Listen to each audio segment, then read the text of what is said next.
Hey, everybody. Welcome to Conversations with Carrie, where I have interesting conversations with amazing people about whatever the heck I want or we want. And so today I'm excited to talk to my friend RoseAnn, who, when I asked her to come on this conversation today, I said, "What do you want to talk about?" And the strangest thing happened. So we had this conversation over email, and I read her email. She wrote in her email she wanted to talk maybe about luxury, maybe about socks. And I read finance and stocks. So RoseAnn, why don't you just say hello, and maybe you have some insight of what the heck is up with that? Hi, Carrie. It's awesome to be here. I'm so excited about this. It's really funny because I have a background in finance, and I have an interesting way of picking stocks now, and which I certainly didn't before. Like I used to analyze, like that was my thing, big analysis. And now I have a much more interesting and a much better way of doing it, which actually kind of, in an odd way, leads into luxury and maybe even socks. Who knows? Okay, so it's not completely bizarro world that perhaps maybe this is the conversation we are meant to have. Yeah, that's interesting. It really is. When I was working in the securities as in the brokerage industry, like I said, I analyzed stuff. Like I was going by the books, and I was deep into the numbers and everything. And then when I switched gears and became much more intuitive and psychic and all that stuff, now I actually, and I only do this for myself now because I'm not registered anymore, but I actually pick stocks by getting my broker to give me a list of stocks. And then I ask Divine which ones to buy. I ask when to buy them, how much to buy of each one, and exactly when to sell it. And my results are like through the roof good. Like, Well, I know this because you and I recently had a conversation about where your income is coming from, all the different places that your income is coming from, and how you had actually surprised yourself by how much you were making from your investments. And so tell me a little bit more about that, actually, in terms of how do you do that? So when I imagine you doing it, I imagine that you get a list and that you're just like running your finger down it and waiting for your finger to stop. Is that how you play with it? What do you do? well, no fingers involved, but I just go, through basically going through the list like that. Um, do I buy this one? Is it like kind of worded like, is it a nurturing, rewarding, and beneficial choice to buy this one or this one or this one or this one? And then I go until I get a yes. And then when I get a yes, it's okay, do I buy it today, tomorrow, this week, this month, like that? And how much of it do I buy? 10,000, 50, whatever. And um, and then at the same time, I ask when to sell. And it's really like it's the not the first time, but one of the times when it was a big win. Um, it was it was to the day to sell it when that stock peaked, and it was one of those stocks that just went boom, like there were, and I didn't even know it happened to be Tesla. I didn't even know anything about them, about Tesla at all. That's what I was No idea. is so you when you look at these stocks that and you're choosing, you have no idea what the company is. When you get a yes, do you research, or do you just are you flying blind? Only not blind. I'm flying with the knowledge of the universe. That's it. I mean, I know some companies, of course, because I've worked in and but I don't worry about it.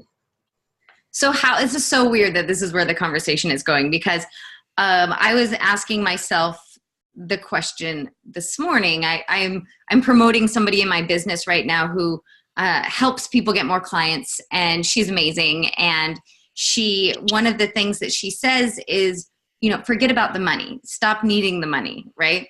And so I get that, right? I get that that's when we operate from that energetic space, that's where really the gold is. But I was asking myself the question. I was actually thinking about email subject lines or something, and I was like, okay, how do you stop worrying about money? Like, how do you stop worrying about money? So when you're thinking about, when I'm taking this back to your stock picking in the moment, like, how did you go from being the numbers person to like, this is just a game. I'm just going to listen to the universe, and won't this be fun? Like, how did you make that leap? Or I don't know if that's a separate question than how do you stop worrying about money, but answer however you want. That's actually a really complicated question, because when I was working in the industry, I was working with like hundreds of thousands and millions of dollars. It was a game then. It wasn't personal. Got it. It wasn't my money, right? I was doing the best for my clients, right? It was just like, I have that ability to focus in and to just let ego and, all those thoughts be gone while I'm working. And so that's the place I worked from. And so that sort of personal need for money wasn't there. And I was getting paid well anyway, so I wasn't worried about it. But when it became just me investing for me, then it was personal. And then it's hard, right? Yeah. It's really hard to not think about money. But when you get to that place where you can immerse yourself in the work, in the process, then you can get out of that, well, I call it like the mindset of the culture you're in, like, or your society, right? Where you have all that nattering going on in your head. Number one, getting rid of that nattering, that's huge. And the way I did it, because, okay, this is getting really personal, but I grew up with a lot of criticism. And so I always had those critical voices in my head going like all the time. And the way I got out of it was, when it would start, I would hear my mother's voice first. And go on and on and on and on, and everything that was ever said in my lifetime would come up, and then I would spiral down. And the way I stopped it was, I realized that she wasn't in my head. I was running those voices. She wasn't actually saying the stuff that I was running now. I was putting that in. And then I thought, well, that's pretty stupid, right? That's such an aha, though, when we get to that place where we're like, oh, it's me. Yeah. Or, I mean, I now, no disrespect to your mom, I call that voice the bitch in my head. Like, oh, my mom may not have even said that, right? That's how I heard it. Yeah, exactly. And so when you realize that you're doing it to yourself, then it's like, oh, well, then I can stop it. I mean, really, if it's not being done to me, I can stop it. So I did, and it took a bit of work, but it not that much, like a week maybe of noticing it and stopping it, and just saying, oh, that's me, not her. And then all the other voices of everybody else that I thought was in my head were gone immediately too. And so then it becomes much easier to be in that place where you're not completely tied in with society. Like, you can disconnect from it. Okay, so I don't exactly understand what you're saying about society, probably because I'm clearly still attached, right? But the original thing we were talking about is, okay, how do I stop worrying about money? Yeah. And you said, sorry? Detaching from that, right? Yeah, so you said, okay, first I had to detach from the voices in my head, right? Recognizing, oh, I actually have autonomy, right? These voices in my head aren't me. They're not, they're a tape that's playing. And as I recognize them, I can release them, right? As I recognize them as not me, I can choose differently. That's so empowering. It's amazing that it took you just a week. Yeah. I know people work for years on this, so wow. But what does that have to do with the detaching from, like, I'm not making the connection between detaching from society necessarily. And a way to, when you can get rid of the voices in your head, then you can sort of become what I call the observer, and you can see your weirdness, all your shit going on. But the other thing is to actually engage with your perceptions, and this is where we'll come into the luxury too, is that if you actually become aware and accurate in your thinking and your observation, like when I really sit down and I go, okay, I have all this worry about money, but the facts are I have this amazing house, I have this amazing acreage, we have 2 vehicles, we have made our own retirement fund, we're funding our own retirement basically. And why the hell am I worrying about money? What's the worst that could happen? That's another thing that I've actually done all my life, is what's the worst that could happen? And then I put myself in that space mentally until I'm okay with it. And I can see inwardly, I can see clearly that it's not all I thought it was, Oh my God, amen to that. It's not a big deal. Isn't that funny? Because we can get ourselves, I find, I can get myself so worked up about something that I don't want to happen, or that I'm worried about, or that I'm afraid of. And when I finally let myself fall into it, like, okay, what's the worst that could happen? What's the worst that could happen in terms of, like, say, a financial crisis? Let's assume, so right now in my household, my business is doing better than it ever has, but my husband is still the primary breadwinner in our household. And if I thought about what's the worst that could happen, right? If my husband lost his job, per se. And we went through this, I don't know how many years ago, the economy was tanking, and he was like, his job was suddenly less stable than it had been. And then a few years ago, we went through it again when his company merged with another company. And I noticed that I'll spend a little time in fear and resistance. And then it's amazing what happens when you're like, all right, well, let's assume that happens. Like, the worst case scenario. And then we realize, like, oh, we could figure that out. It wouldn't be that big of a deal. Well, it might even be a blessing in disguise, right? But it's the avoiding of, it's the worry, right? It's the, so maybe you're answering my question in a really indirect way. It's like when we can actually drop into the worry, and because I don't know what to call worry, except for it's like an energetic bubble keeping us from looking at the thing that we really want. It's a non-truth, right? Yeah. Because once you can allow yourself to go there, then you get to the truth of who you are, right? Which is like, I'm capable. And I'm an eternal optimist. So I'm always going to see it as like, all right, I don't know why, but this is the best thing that could have happened. Yeah.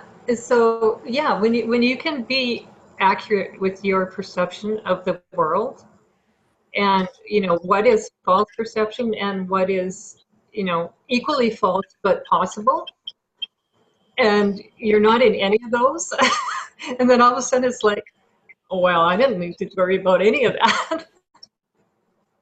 Okay, RoseAnn. So talk to me about luxury, because I don't think it's a coincidence that when I said, hey, what do you want to talk about, that you talked about this, because I'll just be like totally honest. I had a coaching session this week with my coach, or last week, I don't know. And she told me, Carrie, I've never seen anybody with a bigger vision than you, a bigger vortex than you, a bigger asking than you. Like, you are up to big things. It's all coming to you. And then she said, I've also never seen anybody with more resistance. And that was really hard to hear at this point in my journey, right? When I feel like I have let so much shit go.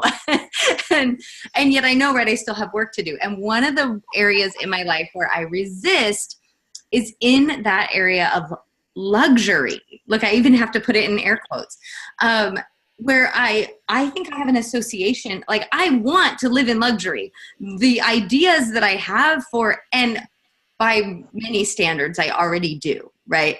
But I want to live in like opulent, actually that's not true. I want to live in opulent minimalist luxury. Like I don't want to live in Donald Trump's bathroom, but anyways, all this to be said is And yet that word luxury to me, the way I think of it is like, well, I don't really need that. That's a luxury. That's so help me, RoseAnn, talk about luxury. Okay, I've been thinking about this a lot because all my life I have wanted specific things. And so the tendency of our society is to define luxury as, you know, certain types of cars, houses, et cetera, and it's on a sliding scale, right? Um, and so you can never get there, right? In our society's definition of luxury, you can never reach it. My definition of luxury is having what I want,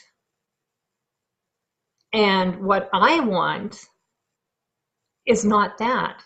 It's natural, it's natural materials, right? It's silk, it's wool, it's cotton, linen, it's wood house, you know, like it's it's the vibe.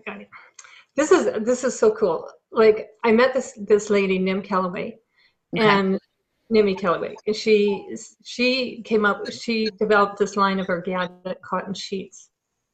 And I've always wanted to have organic cotton. Like I want organic cotton clothing. I want everything organic, right? Which, I mean, the fact that, I've got, I have so much to say, I can't even get it all out. Take a breath. Breathe. So anyway, I bought some bedding. Oh my word.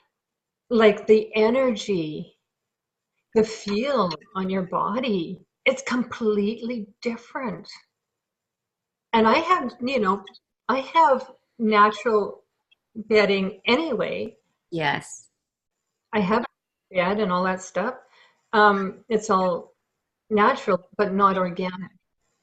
And that the difference in the vibration is like it's palpable, it's visceral, it just blew me away, right? And I didn't expect it. Um, So what does that do, that idea of luxury? So as you're talking, I'm thinking about how my theme for last year was up level, right? And yeah, I did a lot of things in my life where I felt like I was depriving myself of something until later, right? Like I was thinking, well, one of the things that I did, you talking about the sheets is reminding me, one of the things I did is finally buy a new mattress. It was like the thing that it's kind of a bigger, turned out to be not nearly as big of a purchase as I thought it was going to be. But I up leveled my mattress. And the first night that I slept on that, I remember being like, why did I wait so long?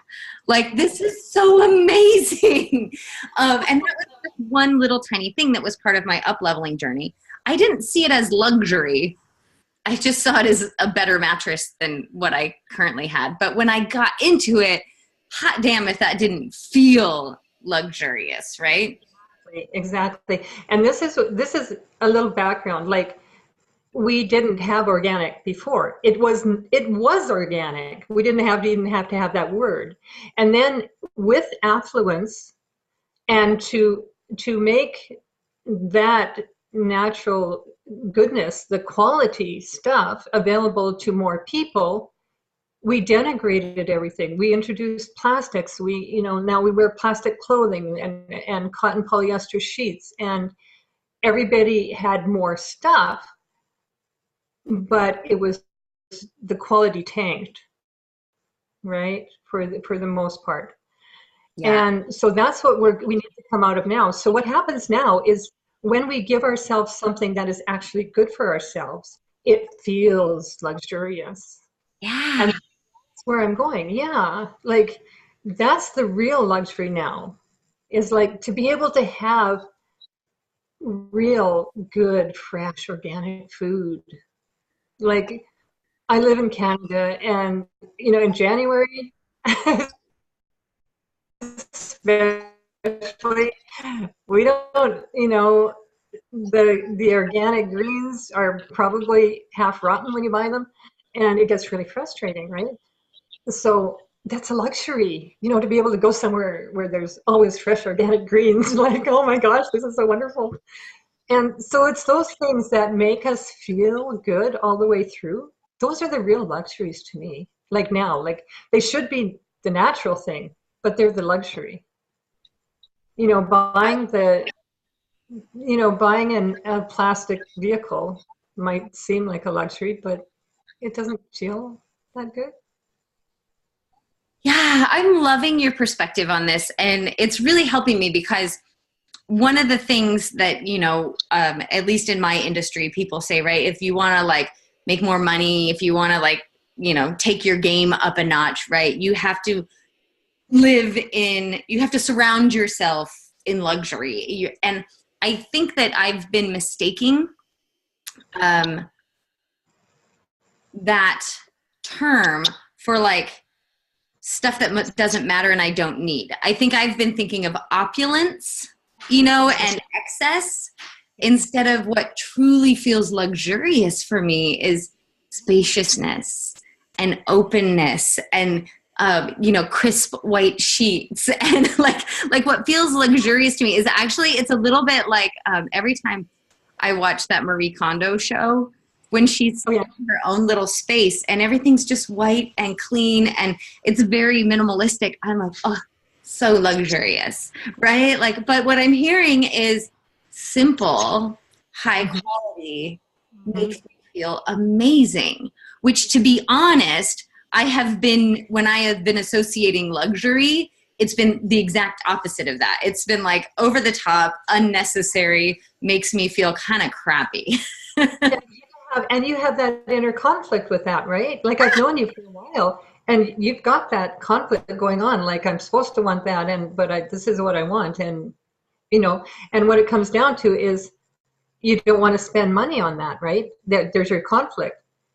And I've been feeling like I should, because right, I need to invest my time, effort, energy, and money in this stuff, or this, it's not the stuff, but the energy of that stuff, being surrounded in that stuff when it's not even.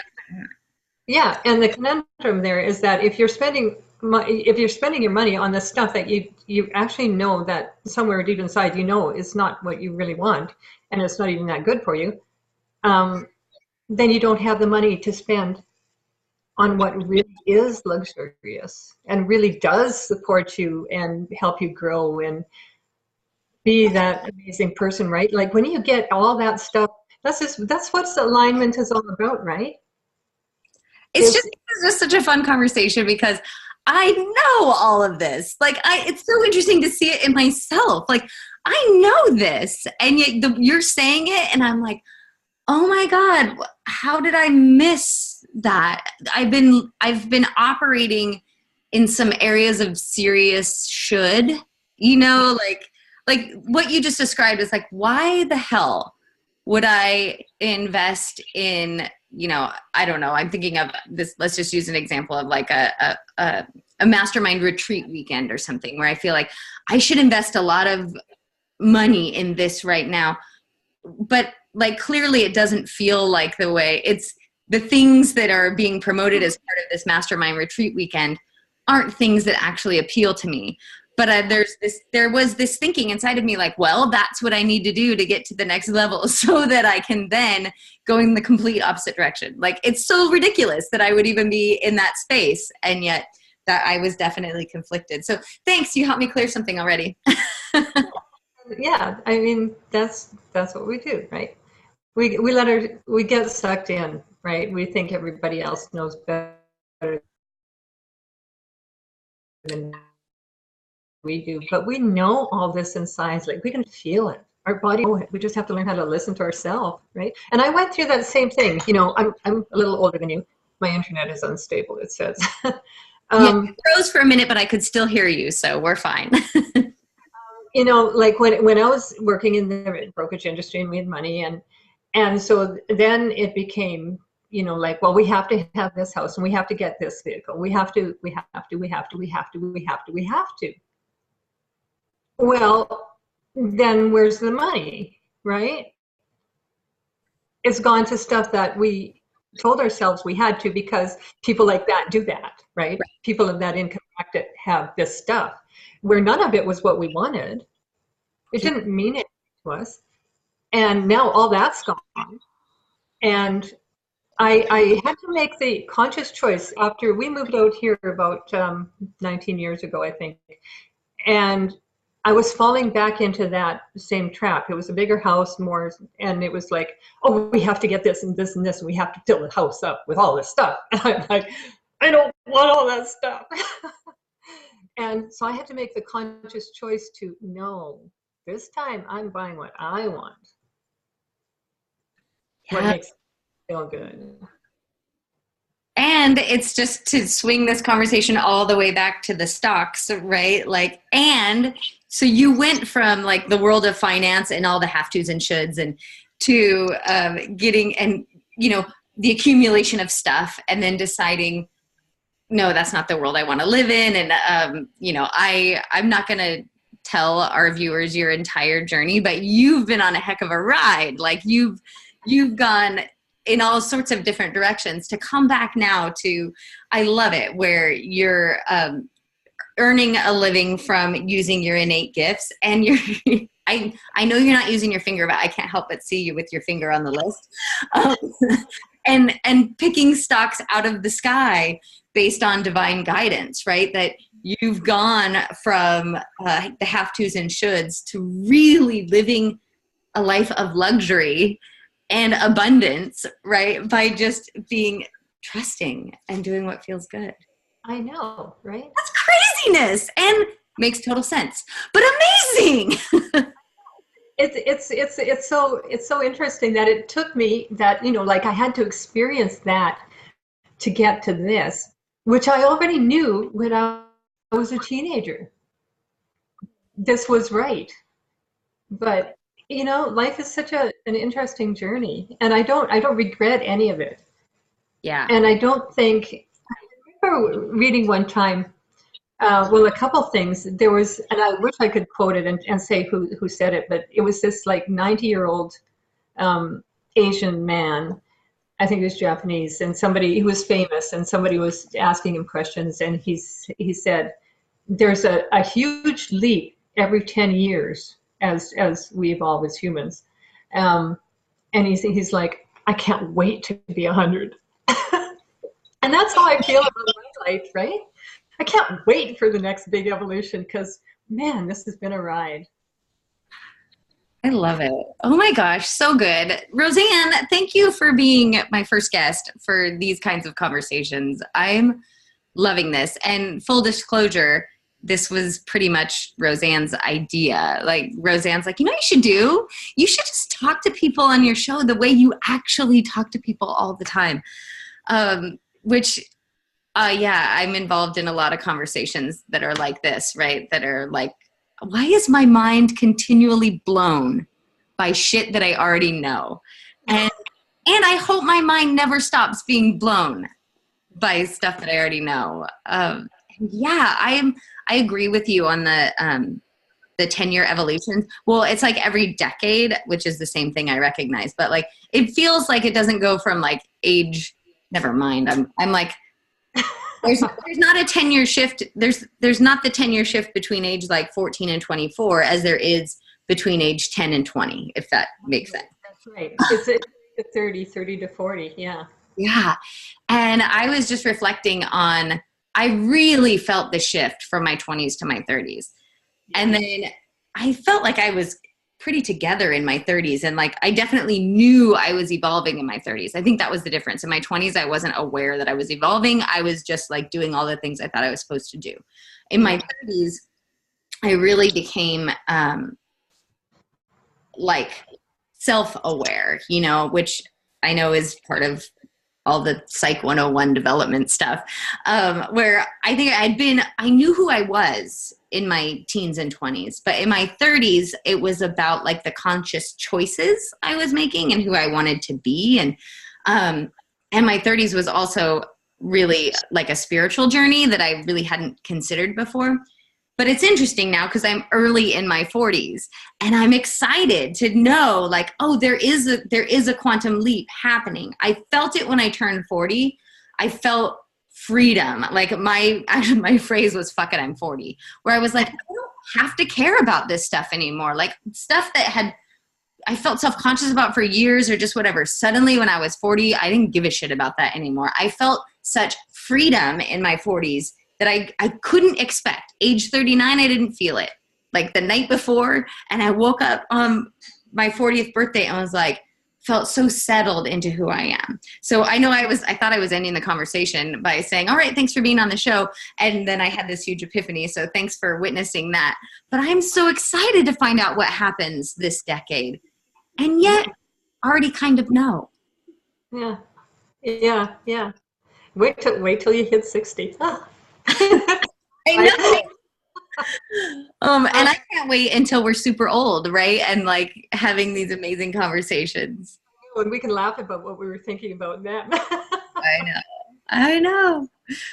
I want to point out something too. Like, it's not totally my idea, because you told me that this is what you wanted like years ago.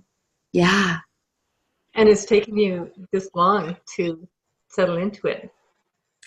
I know. Isn't that funny? The shift, right, is because you have to try all that other stuff out to get back to the truth that's in here, to believe yourself. So true.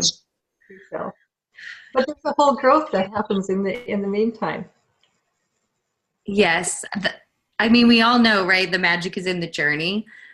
But yeah, it's just interesting to recognize how, well, like there's magic in the journey. I was gonna say it's interesting to recognize how long the journey takes, but just like you said at the beginning, right?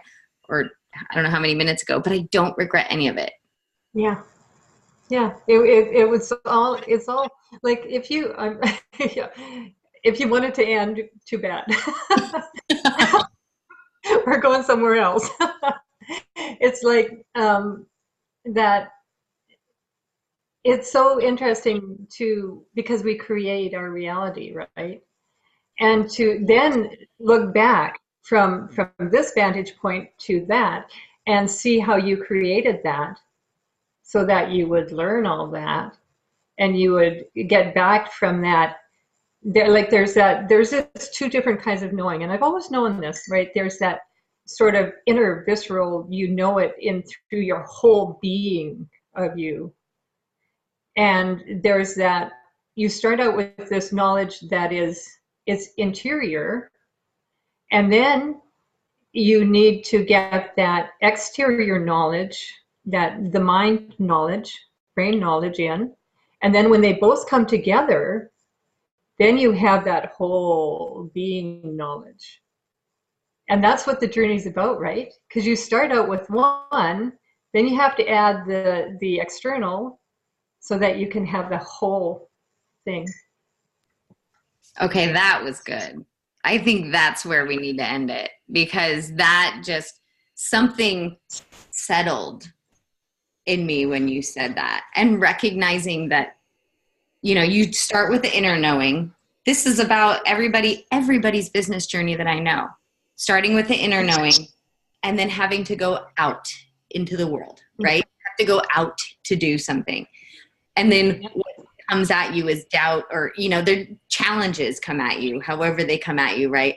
And success always happens when we can return, right? When we can filter whatever had to come at us, process, move through whatever had to come at us, and settle back into, right, what we know. But this time bringing with us what we've learned, I guess, right? Is that our friend Cynthia talks about being aligned in head, heart, and gut. And it's that. Yeah. Okay, RoseAnn. Well, I just want to thank you so much for having this conversation on your couch, me in my living room chair. It has been amazing. I love you and who you are. And for those people who've been watching and have now completely fallen in love with RoseAnn, I will write about who RoseAnn is and how you can get a hold of her and learn more about her. somewhere around where you're seeing this video. So thank you so much for being here, RoseAnn. I just, Oh, thank you, Carrie. It's an absolute joy to watch your evolution and to be part of this. This is so exciting. thank you, thank you, thank you, thank you. Thank you everyone for watching, and we will, I have a sign off that I often forget, so I'm gonna remember to say it right now, which is, you've got this and I've got you, and I'll see you next time. That was totally cool.